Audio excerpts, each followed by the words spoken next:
ampun, pajak kendaraan Indonesia versus Malaysia jomplang banget. Kok bisa? Pajak Indonesia tuh kalau diibaratkan pacar, dia tipe yang suka minta jajan terus, bukan ya? Guys, kalian kalau bayar pajak kendaraan gimana ya rasanya? Ikhlas apa ikhlas sedih nih? Karena ada perbandingan sama negara tetangga yang bikin kita mikir, ini pajak apa cicilan KPR? Karena angkanya bisa bikin jantung dangdutan. Katanya Indonesia sama Malaysia itu serumpun. Iya serumpun, tapi rumpunnya kayak beda pupuk nih. Malaysia pajak motornya murah, jalannya mulus. Indonesia pajak motornya mahal, jalannya bonus lobang.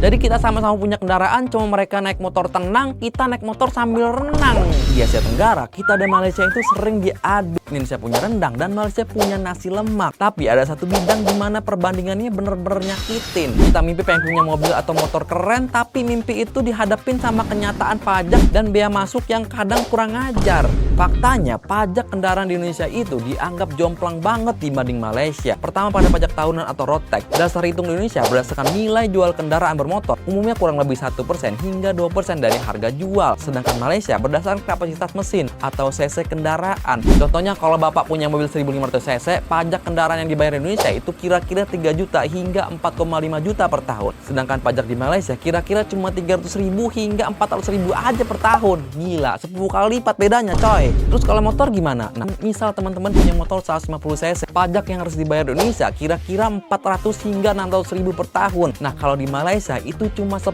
hingga 100 ribuan aja per tahun. Yang kedua ada pajak pembelian atau harga jual awal. Di sini letak perbedaan terbesar pada mobil baru, terutama mobil impor nih. Di Indonesia, harga jual kendaraan ditinggikan oleh gabungan pajak berlapis, terutama pajak penjualan atas barang mewah atau PPNBM yang dapat mencapai 15% hingga 125%, ditambah bea masuk untuk CBU yang tinggi. Ini yang buat harga mobil impor itu bisa mencapai 2 hingga 3 kali lipat harga pabrik. Sedangkan di Malaysia itu memberikan insentif dan subsidi pajak besar untuk mobil rakitan lokal atau produk Proton dan Pero 2. Hasilnya, masyarakat Malaysia itu bisa membeli mobil dengan harga yang jauh lebih murah, bahkan untuk merek internasional dengan rakitan lokal. Komen netizen, saya Toyota Yaris Cross Hybrid hampir 6 juta.